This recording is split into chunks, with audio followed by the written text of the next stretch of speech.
बिस्मिल्लाहिर्रहमानिर्रहीम।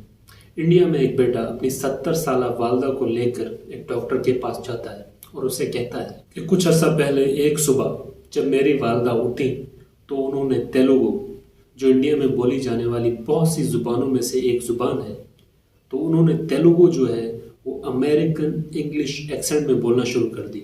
वो बुज़ुर्ग खातून इलिटरेट थी, यानी पढ़ना लिखना नहीं जानती थी, और ना ही उनके अमेरिका में कोई रिश्तेदार या कोई फैमिली फ्रेंड था, और ना कभी वो खुद अमेरिका गई थी।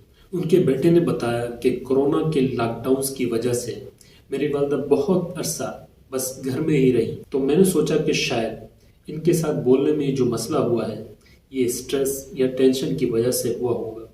तो मैं उन्हें एक साइकाट्रिस्ट के पास ले गया। साइकाट्रिस्ट ने उन्हें एवेलुएट किया, लेकिन कोई भी साइकेट्रिक डिसऑर्डर नहीं मिला। तो उन्होंने सजेस्ट किया कि एक न्यूरोलॉजिस्ट ओपिनियन लेना चाहिए, और अब जिस डॉक्टर की ओपीडी में वो मौजूद हैं वो एक न्यूरोलॉजिस्ट ही हैं। वो उनका क्लिनिकल एग्जामिनेशन करते हैं और पाते हैं कि पेशेंट की स्पीच के साथ प्रॉब्लम है। उनकी स्पीच ज़रा स्लो है और महसूस होता है कि वो तेलुगु अमेरिकन इंग्लिश एक्सेंट में बोल रही हैं। उनका ब्लड प्रेशर 170/100 था और बाकी का न्यूरोलॉजिकल एग्जामिनेशन बिल्कुल नॉर्मल था। MRI ब्रेन कराया जाता है, जिसमें पाया जाता है कि उनके लेफ्ट फ्रंटल एरिया, जिसे स्पीच एरिया ऑफ ब्रेन कहा जाता है, उसमें एक छोटा सा इन्फार्क्ट है, यानी उनके स्पीच एरिया का एक छोटा सा हिस्सा ब्लड सप्लाई बंद होने की वजह से डेड हो गया है।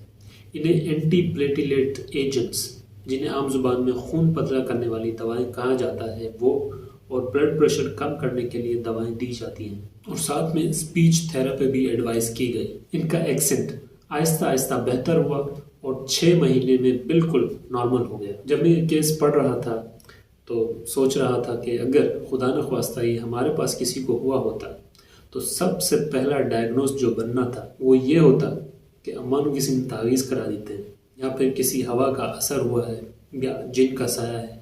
अब कुछ बुजुर्ग जिन भी तो होते होंगे। खैर, किसी पर्सन के एक्सेंट में अचानक तब्दीली आ जाना न्यूरोलॉजिकल प्रॉब्लम्स की वजह से होता है, जिसका नंबर 1 रीज़न स्ट्रोक है। इसके अलावा हेड इंजरी और मुख्तलिफ साइकोलॉजिकल इश्यूज़ की वजह से भी ये प्रॉब्लम हो सकती है, और इसे ही फॉरेन एक्सेंट सिंड्रोम कहते हैं, जो एक बहुत ही रेयर डिसऑर्डर है, जिसे पहली मर्तबा 1907 में एक फ्रेंच न्यूरोलॉजिस्ट पियर मरी ने डिस्क्राइब किया था। और ये जो केस हमने डिस्कस किया है, इसे रिपोर्ट किया है डॉक्टर सुधीर कुमार MD ने, जो खुद एक न्यूरोलॉजिस्ट है, और ये उनका ट्विटर हैंडल है जहां उन्होंने इस केस के बारे में लिखा है। बाय द वे, मैंने पर्सनली उनसे इजाज़त लेने के बाद ये वीडियो बनाई है, ताकि कोई ये ना कहे कि I am stealing his content.